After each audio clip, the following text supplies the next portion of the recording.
I lost my daughter 10 years ago. On the night she died, I picked out her coffin, chose the hymns, and stood at the edge of the open grave until the excavator finished its work. So when I heard a knock and opened the front door to see her, the same green eyes, the same half-crooked smile, my first thought wasn't joy. It was shock. She had lost weight. There was a faint mark from a rope on her left wrist. When she came in, she looked around the room like someone who had been sleeping in one shoe for a decade. "Dad," she said, "I'm sorry." I stared at her hands because hands don't lie. My daughter Ella wrote with her left hand, but threw darts with her right. This woman touched my shoulder with her right hand as she walked by, then tucked her hair behind her ear with her left. I made coffee the way she liked it, 2 sugars and a squeeze of lemon. She smiled when she tasted it. "Even that," she said, "you remember." "I buried you," I said. I signed the papers. I held your mother's hand at the grave and told her we would go on living. I cleaned out your apartment. I scraped your hair off the comb and put it in a Ziploc bag that I couldn't throw away. So either I'm crazy or... Before we continue, please subscribe to the channel and write in the comments what time it is where you are now. "Or I'm not her," she finished. "Not the way you mean." She reached into her coat and laid a sealed envelope on the table. "I don't have time to persuade you.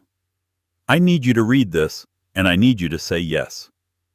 I didn't touch the envelope. I watched the way she balanced on the balls of her feet. Fight or flight, both prepared. My daughter had done that when she was trying to decide whether to say something brave. I broke the seal. It was a single page in Ella's fountain pen handwriting, the one I bought her for her first newsroom job. "Dad," the letter began, "if you're reading this, it means the plan didn't hold. This is June 14th, 2 weeks before the hearing, and I'm going to try something dangerous I promised not to tell you about. Don't trust anyone with a badge, especially county. If someone comes to you with my eyes, take care of her. You'll know how. Love you. E. The woman watched me read it twice. "She kept that on her until the end," she said. "She told me to find you if I ever got out." I felt the room tilt. "So you knew her?" "She was my mother." The word crawled in slow. By the time it landed, my hands were steady. "How old are you?" I asked. 24. She flinched. "I know, the math." 24, I repeated. "You were born after the accident?" "The night of it," she said. "Or just before." She said the men came to take her to the hearing, and then there was the fire, and then I was here. She tapped the center of her chest. "A nurse hid me. A janitor wrapped me in towels and walked me out while everybody watched the smoke. They said your body, her body, was burned too badly for an open casket," I said. "Dental records matched." We didn't argue. The coroner was theirs, she said. Same as the judge. Same as the rehab chain that paid the judge to funnel girls like her through a docket that never ended. "Clearway Recovery," I said without meaning to. I knew the billboards. We all did. "Your mother was writing about them." "She found their ghost houses," she said. "Halfway homes that were really money washers. People checked in and never got out, but the beds stayed full on paper. The state money kept coming, and the women were rented out to work therapy with no pay. If they tried to leave, they got tagged non-compliant and sent back by the sheriff's pals. She was going to testify. Then the courthouse fire and the coroner signed a form," I said, "and I buried my grief." Her jaw clenched. "She left me with a name that wasn't mine and a warning. Never knock on your door unless there was no other choice. I kept my head down for 20 years. John, the janitor, taught me to change locks and keep quiet. Ruth, the nurse, taught me to read the chart backwards. What's missing? Last month, Ruth died, and John disappeared. Someone tore my apartment apart and left my mother's letter taped to the window. I figured that was a message. Run to the one place they expect least. "What do you need?" I asked. "Old muscle memory from union work. A job, break it down, schedule it." "Evidence," she said. "The kind that doesn't burn." "You came to the right old man." I'm 69, knees talk in the rain, but my hands are steady. I spent 42 years in city audit. Small contracts, big contracts, the kind everyone says are too complicated to think about. I know how numbers lie, and I know how to make them tell the truth. I also know how our county works. Nothing moves without the clerk, and nothing gets buried without a receipt. We started with the fire. At the county archives, I showed up in my good funeral suit and brought a box of old files. People who work with paper respect paper. I asked to see the coroner's docket from the week of the fire and the invoice logs for evidence disposal. The woman at the window squinted at my ID, then at my suit, then at my hands, and decided I was an old man doing an old man's business. She brought out 3 gray binders and a milk crate of microfiche. The docket said a name, Ella's name, and a chain of custody number for her dental records. The invoice log showed the dental records arrived in a bag from Breyer Funeral Services. The signature on the receipt was a circle and slash scribble. No printed name. I asked for the cremation permit. It wasn't in the binder. Missing. So were 2 others that week. One for a John Doe and one for a young woman whose next of kin was estranged. "What's your odd?" I asked the woman at the window. "On 3 forms going missing the same week?" She shrugged. "You'd be surprised." "I rarely am," I said. "Do you have the microfiche anyway?" We rolled through the film. April's son threw the letters up on the reader like they were happening now. County expense report. Emergency overtime for the coroner's office. Signed by a deputy I knew, Tyler, who'd once shaken my hand at a spaghetti fundraiser. He'd helped carry Ella's casket. Vendor invoice. Breyer Funeral Services billed for evidence storage, cold room, which isn't a thing funeral homes do. Purchase order. Clearway Recovery billed the county for emergency beds due to fire displacement the same week. "That's a nice circle," my granddaughter said. "Wait for the seam," I told her. The seam was a line item. Bio-waste removal, special handling. $4,000 to a company I'd never heard of. Separate check run, no cosigner. The address was a P.O. box. I copied everything. In my living room that night, we pinned the printouts to the wall with carpenter's tacks. I told myself I wouldn't say Ella's name while we worked. It broke out anyway. "This," I said, pointing at the bio-waste bill, "is where they hid it. They can argue about fingerprints and witness memories, but money doesn't argue. Money leaves tracks." She looked at the wall, then at me. "You believe me now?" "I believed you when you walked in," I said. "I just didn't know who you were." "I don't either," she said softly. "They called me Lark where I grew up. It wasn't my name." "It will be," I said. "But first we put these people in a cage. We had a wall, but no plan. Plans need anchors. Someone inside who isn't rotten." I went to church. Not the Sunday place, the basement place. Tuesday Night Narcotics Anonymous, where Clearway often sent warm bodies to check a box and go back to the loop. I clapped when people took chips. I watched. I waited. On the 3rd Tuesday, a woman with a caregiver badge slipped me a note while we were putting away chairs. Ruth was my aunt. "Meet me after the meeting. Park 2 blocks down." Her name was Laney. She had Ruth's eyes and the steady shoulders of a person who'd hauled more than her share of dead weight. In her car, she locked the doors and showed me photos on her phone. Cots lined up in a room with no windows. A clipboard with the work therapy schedule that read like a shift rotation at a factory. A girl's forearm with a healing burn in the shape of a steam iron. "They're careful," she said. "Phones stay in lockers, cameras disabled. But I write everything down, and I copy the daybooks once a week. You're the only person I know who might know what to do with it." "I need names," I said. "Supervisors, vendors, any judge's employee on those premises, and I need a safe way to talk to you." She slid me a battered pager. If it chirps twice, look up, she said. There's usually a drone. You one of those people who knows how to fly them? She smiled. My ex-husband liked toys. He left a garage full. I got good at things I wasn't supposed to be good at. I brought the daybooks home.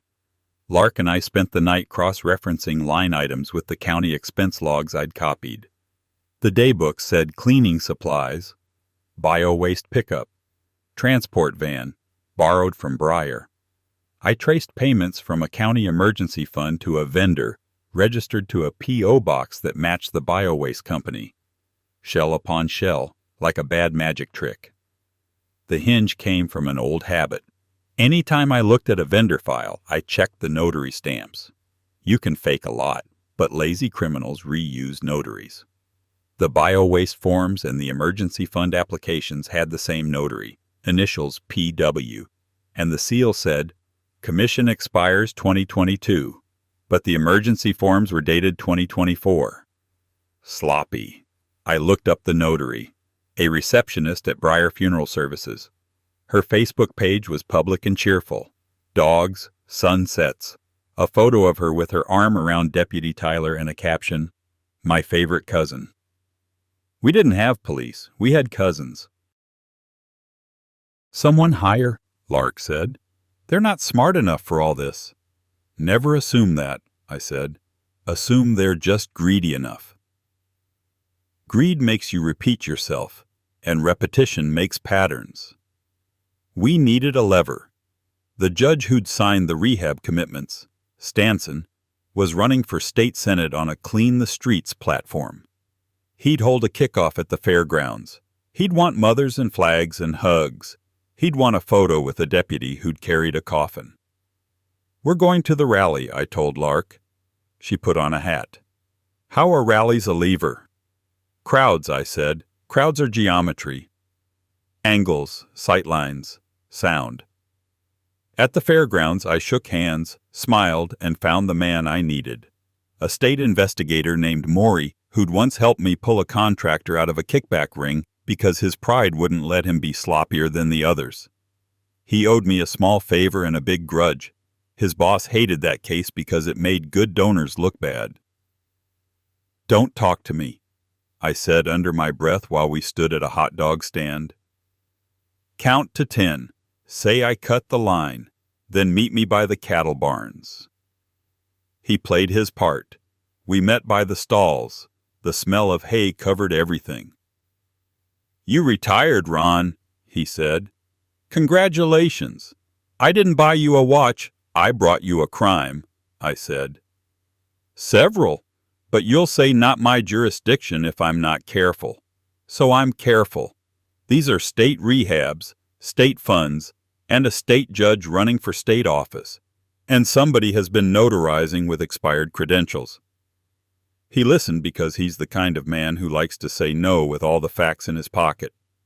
He thumbed through photocopies until he found the notary seals. Where did you get these? Public records, I said. And a caregiver's daybooks. If you want originals, we'll get them. But I don't bring living whistleblowers to you until I know who you drink with. He winced. That's fair. I need a warrant for the bio-waste storage unit, I said. It's a P.O. box on paper, but nobody moves stuff like that without a place to put it. The vendor code ties to a street address, one that used to be a lawnmower repair shop. It's in an industrial park. Get me the inside of that unit, and I'll get you your election season perp walk. Maury hesitated. Your endgame, Ron? I'm not a delivery service. The endgame is a girl, I said. She was born the night of the courthouse fire. She deserves a name. He stopped looking for a wisecrack and nodded. 2 days, he said. If the judge doesn't squash it. The judge won't see it, I said. You'll bring it to the AG's office on a Friday at 4, to an assistant who thinks he's being given busy work. He'll file it right away to show he can process paperwork fast. You'll get your signature by 5. He smiled despite himself. I forgot how much I missed you. Everybody misses me until I ruin their Saturday, I said. 2 days later, At 6 a.m., we parked across from the industrial park and watched. The storage unit's corrugated door rattled up. A box truck backed to it. 2 men in bio-waste shirts loaded sealed tubs labeled Sharps and Tissue Path. The driver lit a cigarette, sloppy, and I saw his face in the flame. Deputy Tyler's buddy from the spaghetti fundraiser. Lark's hands tightened on the binoculars. "Breathe," I said. Maury's SUV turned the corner with 2 state troopers behind him. He didn't hit the lights until he was blocking the truck. Doors opened, guns out. The man with the cigarette dropped it and raised his hands. Inside the unit, under a tarp, were boxes stamped with the coroner's evidence seals. Under those, old metal drawers with labels from a dental clinic that had closed a decade ago. Under those, a crate of cremation tags in a plastic bag. Numbers never assigned, ready to slap on a body for paperwork's sake. In the corner, stacked neatly, were 4 bankers' boxes labeled with dates and Clearway Overflow. I touched one box and felt the cold climb my arm. "Careful," Maury said. "Photos first." We waited while a trooper snapped shots. When he finished, I pulled the lid. Inside were manila folders with medical intakes, court commitment orders, and letters from families asking where their daughters were. At the bottom, a brass clip folder with a name I knew too well. L. The rest was smudged with ash. The chain of custody form was intact. The signature was the same circle and slash I'd seen on the receipt at the archive. "We have it," Maury said softly. He looked at Lark. "I'm sorry." "For what?" she asked. "For what I'm about to ask you," he said. "We can't move on a judge and a rehab chain with shell companies without a clean pipeline of proof. If you have anything of your mother's that shows the story she was about to tell, audio, notes, anything, that's the lock that turns the key." Lark looked at me, and her mouth worked like she was choosing, then unchoosing, words. "She left me something," she said. "She said it was my inheritance." I thought it was money. It wasn't. "What is it?" Maury asked. She pointed at the ceiling. "A map." "But you have to know how to see it. I know maps. I also know when a person has built a hiding place out of their own fear and lived in it." We drove to my house. She climbed the attic ladder like a cat and pulled a roll of brittle paper from the eaves. She unrolled it across the kitchen table. At first glance, it looked like the plans for my roof. "Outlines of beams," she said, "and the cross bracing you added after the ice storm. But if you tilt, the water stains look like counties. And if you hold it up to the light—" She pinned it to the window. The sun became a backlight. The water stains bloomed into ink. Names and addresses appeared where there had been knots and grain, a halfway house in the next county, a church basement in the third, a storage locker in a fourth. Next to each, a symbol, triangle, circle, square, and a number. She was hiding it in plain sight, I said. "The symbols are shapes from the old toy box," Lark said. "She used to drop them in the sorter with me and say, 'Triangles don't fit in circles, Lark.' When I ran from place to place, those shapes told me which door to knock on. Triangles meant women like me behind it. Circles meant church safe enough. Squares meant storage. Look for a crate with that number." We didn't sleep. We followed the map. In the church basement under a loose floorboard, we found a flash drive inside a hollowed hymn book. In the halfway house's crawl space, a waterproof pouch with a reporter's notebook. In the storage locker, a flat package wrapped in plastic, labeled ledger. "What ledger?" Maury asked when we met him at the trooper's post. "Clearway's," I said. "Or worse." It was worse. It was Clearway's ledger and the judge's campaign invoices, and the funeral home's side bills, all reconciled by the same accountant, a man with a tidy mustache who appeared in a holiday party photo between Deputy Tyler and the judge, with a cocktail in his hand. The ledger wasn't numbers. It was a confession in columns. Maury took the ledger downstairs to copy it and called the AG's office. "Not Friday at 4, he said. "I can't wait." You don't have to, I said. You just have to think like them. Which means? They'll try to paper you to death, I said. Injunctions, restraining orders, gag rules. You have to get sunlight on this before they can pull the blinds. He looked at me. You have a newspaper? I have a friend with a pen and a clean name, I said. I called Pearl. We'd worked cases 30 years ago when she wore her hair in a bun and ate cold donuts over city council agendas. She answered her phone with, "You owe me 5 coffees." "I owe you a headline," I said. She met us at a diner. While the waitress poured coffee, Pearl read the ledger, the daybooks, the notary stamps. I watched her eyes go hard. "You're sure?" she asked. "I've never been surer," I said. "And the girl?" "Her name is Lark," I said, "until we make it something else." Pearl tapped the ledger.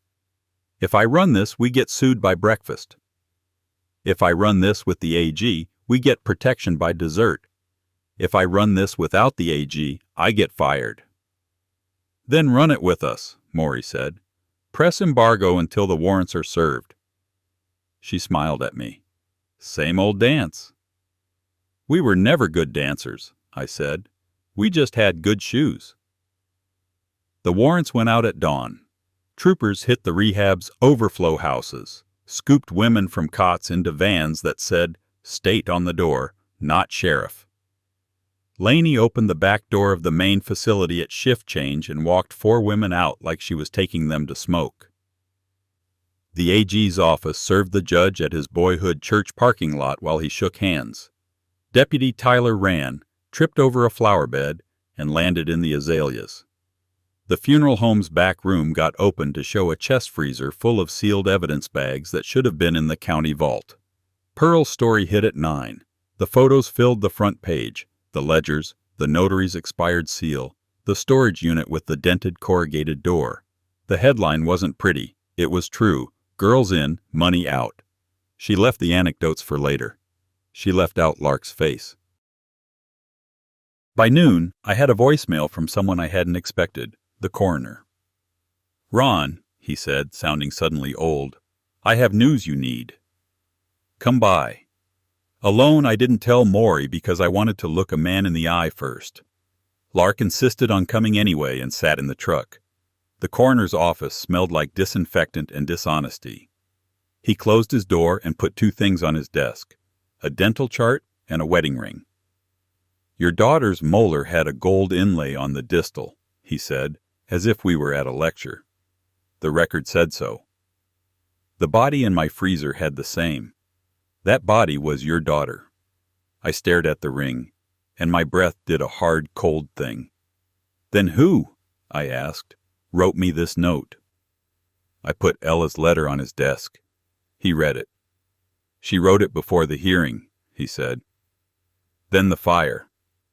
Then, I didn't switch charts." "Ron, the bio-waste unit says you switched allegiance," I said. He flinched. "They came to my house. They put my boy on the floor and stood on his neck in front of me. They told me I'd mixed up 3 bags in the cooler and that I'd go to prison for life and my family would live on the street. They gave me a paper to sign and a story to tell. I told it." "That ring?" I asked. "Belonged to the John Doe," he said. "I took it off because I knew they'd melt it down and call it compliance. I told myself I was saving something human." He slid it to me. "Turn it inside." Inside, tiny letters. E+M. My daughter's initials. My wife's. The ring I'd given Ella to wear on a chain after her mother died because she said keeping it near her heart helped. My knees tried to fold. I put my hand on the back of the chair. "You're telling me that we buried your daughter," he said. "And something else." "What else?" "She was pregnant," he said. "Term. I did the autopsy before they came and made me lie. She died of smoke inhalation. The baby—" He stopped. I heard a cry.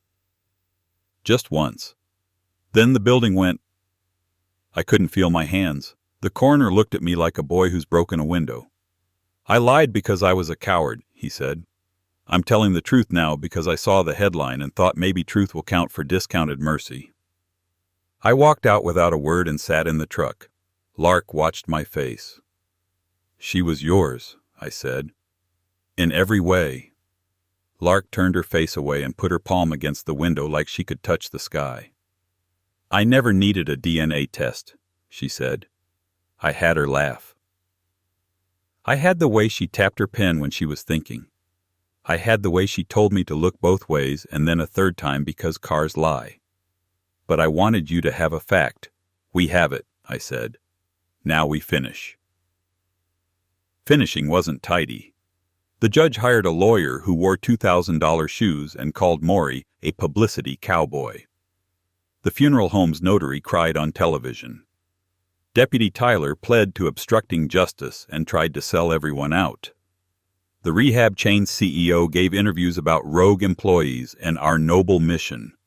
People said words like systemic failure and forgot that systemic means people making choices.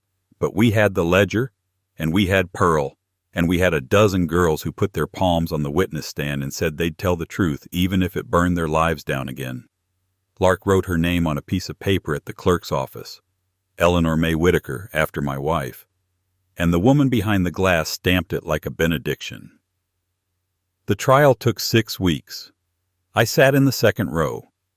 Sometimes Lark squeezed my hand so hard my knuckles hurt, and I welcomed the pain because it kept me from standing up and shouting when the defense called the girls unreliable. On the 4th week, the defense made a mistake. They put the CEO on the stand to look human. Pearl's photographer caught a vein in her neck doing a little dance when Maury asked about the bio-waste contract. She said, "We have many vendors," too fast. Maury handed her the ledger. "Is that your signature?" he asked. She said no. He laid down the holiday party photo with her hand on the notary's shoulder and her other hand on the ledger like a cat with a mouse. "Is that your ring?" he asked. She blinked. The jury watched. On the last day, the judge, our judge, didn't preside. He sat where defendants sit and fiddled with his cufflinks. The replacement judge, a woman whose hair had streaks of iron, looked at the jury when they filed in. They spoke one word again and again. Guilty. Outside, people clapped. It wasn't joy. It was relief landing. At home, Lark stood under the oak tree and stared at the sky until the stars came out. I made tea. When I came back, she took the mug and said, "What do we do with the money?" "What money?" I asked. "The restitution fund," she said. "They seized everything. The rehab properties, the funeral home, the judge's cottage, the CEO's lake house. People will be in line. Then we make a line that goes past here," I said. "We take the house on Birch, the first Clearway overflow, and make it into what it said it was. Real beds, real counselors, locks on the girls' doors that they control. We name it Eleanor House. For your mother and my wife." She smiled. "Triangles on the sign," she said. "For women like me behind it. Circles," I said, "for church safe enough. Squares for storage. We'll need it. People carry heavy things." She put her head on my shoulder. "I thought revenge would feel like a door slamming," she said. "This feels like a door opening."